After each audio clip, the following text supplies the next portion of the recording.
सबसे पहले हम खित्ते के दूसरे ममालिक से मवाजना करके आपको दिखाते हैं। हम आपको एक एक महीने के दादोशुमार दिखाते हैं जो साबित करते हैं कि किस तरह पाकिस्तान के अवाम का नुकसान होता रहा। रवा साल जनवरी में जब पाकिस्तान में महंगाई 14.6% थी, जो दुनिया में सबसे ज़्यादा थी, उस वक्त भारत में महंगाई 7.5%, बांग्लादेश में 5.5% और श्रीलंका में 5.7% थी। यानी खित्ते के ममालिक के मुकाबले में पाकिस्तान में महंगाई दुगनी से भी ज़्यादा थी। फिर जब फरवरी में पाकिस्तान में महंगाई 12.4% हो गई, यानी फिर खित्ते में महंगाई पाकिस्तान से आधी थी।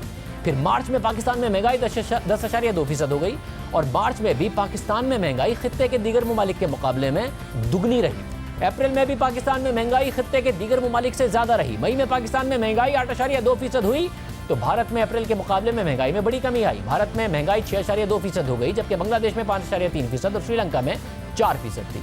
पाकिस्तान फिर खित्ते में महंगाई में सबसे आगे रहा। जून में भी खित्ते के दीगर ममालिक के मुकाबले में पाकिस्तान में मजीद महंगाई हुई। जुलाई में भी पाकिस्तान में महंगाई खित्ते के दीगर ममालिक के मुकाबले में ज़्यादा रही। अगस्त में फिर खित्ते में महंगाई में पाकिस्तान सबसे आगे रहा और इसी तरह सितंबर में पाकिस्तान में महंगाई एक बार फिर से बढ़ी और बढ़कर 9% हो गई, जबकि भारत में 7.3%, बांग्लादेश में 5.9% और श्रीलंका में 4% रही। पाकिस्तान फिर महंगाई में आगे रहा।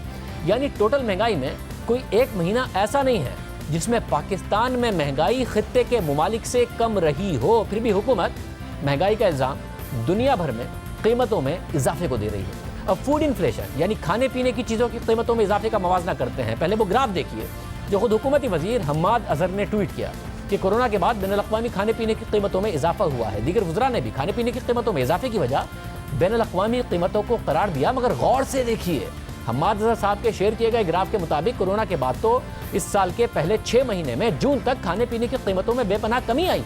इसी तरह स्टेट बैंक ने सितंबर में जारी होने वाली अपनी मॉनेटरी पॉलिसी रिपोर्ट में बताया कि महंगाई में इजाफा हुआ, जिसकी वजह सप्लाई में रुकावट बनी, यानी सप्लाई के मसाइल और बद इंतजामी की वजह से पाकिस्तान में महंगाई में इजाफा हुआ। यानी हुकूमत की इंतजामी नाकामी की वजह से आवाम को महंगाई भुगतना पड़ी, ना कि बैनुल-अक़वामी कीमतों में इजाफे की वजह से। जनवरी में पाकिस्तान में फूड इन्फ्लेशन 24% थी, जबकि भारत में 13.6%, बांग्लादेश में 5.1% और श्रीलंका में 13.7% थी। और जनवरी से सितंबर तक हर महीने की महंगाई का हाल आपके सामने स्क्रीन पर मौजूद है।